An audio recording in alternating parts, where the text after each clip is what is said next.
हमने दोनों बहन बियाह के गीत गावे जा रहा जा। अच्छा लगी तो लाइक करब जा, शेयर करब जा। नदिया के यारे हो पारे हाँ का पारे हो बाबा ना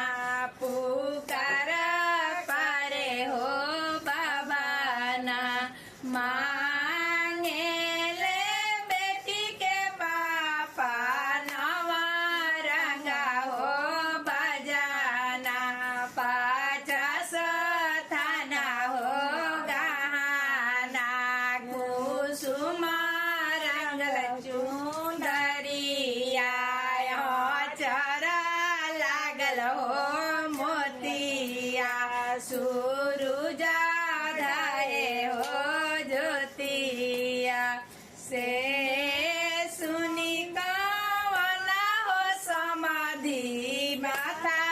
पीठ सोया पानाया रे धोती खोल सोया गाना गाड़ी नोच सोया पाना कहाँ में पैबे समाधि नवा रंगा हो बजाना पचास थाना हो गहना कुसुम रंगल चुंदरिया चर लागल हो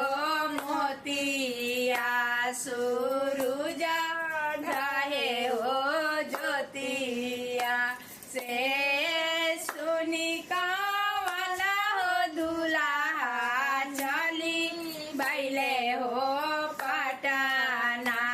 यारे चली बैले हो पटना हम हिले अइबे बाबूजी नवा रंगा हो बजाना पचास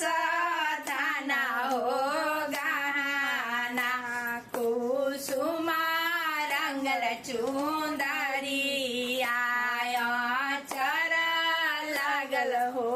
मोतिया सूरुजा धाये हो ज्योति पहिरी ओढ़िया हो बेटी ठड़ा भैली हो आंगना यारे ठड़ा भैली हो आंगना देखाए दे दिन लगदा मदले अइले हो यातना दामदले अइले हो यातना देखाए दे दिन लगदा मदले अइले हो यातना